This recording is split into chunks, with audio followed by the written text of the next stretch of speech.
कहते हैं कि जेब में जब वजन हो तो बातों में वजन आ ही जाता है और दुनिया आपकी बकवास भी खड़े होकर सुनती है। मैं आज आपको ऐसे 5 गोल्डन मनी सीक्रेट देने वाला हूं जो अगर आपने फॉलो कर लिए तो 2026 गरीबी वाला साल नहीं, उड़ान वाला साल साबित होगा। ये वो बातें हैं जो स्कूल में सिखाई नहीं जाती, माँ बाप बताते नहीं हैं और दुनिया बताना नहीं चाहती। इस वीडियो को आखिरी तक जरूर देखिए क्योंकि एक एक मनी सीक्रेट लाइफ चेंज करने वाला साबित हो सकता है। चलिए शुरू करते हैं। मनी सीक्रेट नंबर 1, पैसा हार्ड वर्क से नहीं स्किल्ड वर्क से आता है। सिर्फ हार्ड वर्क से पैसा अगर आता तो दिहाड़ी मजदूर करोड़पति होते, क्योंकि उनसे ज्यादा मेहनत शायद ही कोई करता होगा। मेरे पिताजी कहा करते थे कि बेटा जो भी काम करना उसमें ऐसी मास्टरी हासिल करना कि तुम्हारे अलावा दूसरा कोई उस काम को कर ही ना सके। तुम्हारी रिप्लेसमेंट ढूंढना इम्पॉसिबल होना चाहिए। वो कहते थे कि घास काटने वाला बनना और ऐसी घास काटना कि जब राष्ट्रपति भवन की घास कटनी हो तो तुम्हें ढूंढ कर बुलाया जाए कि भाई देश में उससे अच्छी कोई घास नहीं काटता।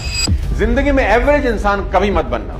हर दिए गए काम को इस तरह करना कि काम को भी गुरूर हो कि उसको तुमने किया है। दोस्तों, हम में से 90% लोग सोचते हैं कि जितनी ज्यादा मेहनत करेंगे उतने ज्यादा पैसे आएंगे। बिल्कुल गलत। ये दुनिया हार्ड वर्क वालों को नहीं, हाई वैल्यू स्किल वालों को पैसे देती है। एक बेहद मेहनती मजदूर पूरे दिन में सिर्फ 500-700 रुपए की दिहाड़ी बनाता है। एक अच्छा वीडियो एडिटर इतने ही पैसे 1 घंटे में कमा लेता है और एक रियल एस्टेट ब्रोकर 1 घंटे में एक डील क्रैक करके 5 लाख बना लेता है। सभी मेहनत कर रहे हैं पर पैसा सिर्फ उसी के पास जाता है जिसकी स्किल्स रेयर हैं और डिमांड हाई है। तो 2026 के लिए पहला नियम है, कोई भी एक स्किल चुनिए और अगले 90 दिन उसमें रम जाओ। ऐसे हो जाओ कि खुद को भी 90 दिन के बाद पहचान ना सको। आपकी कमाई 3 गुना हो जाएगी, इसकी गारंटी देता। मनी सीक्रेट नंबर 2, खर्चों को कंट्रोल करना सीखो।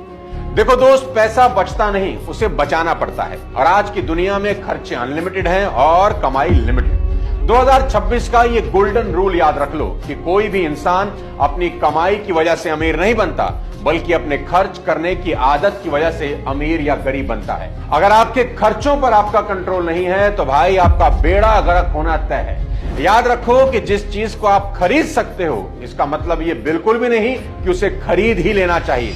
माइकल जैक्सन पॉप के बादशाह थे। हर साल करोड़ों डॉलर कमाते थे। उनके शोज हाउसफुल होते थे। पूरी दुनिया उनकी दीवानी थी, लेकिन उनके खर्चे एकदम अनाप शनाप थे और हालत यह हुई कि मौत के समय उन पर $400 मिलियन का कर्ज था। सोचिए, दुनिया का सबसे बड़ा स्टार, इतना नाम, इतनी दौलत, फिर भी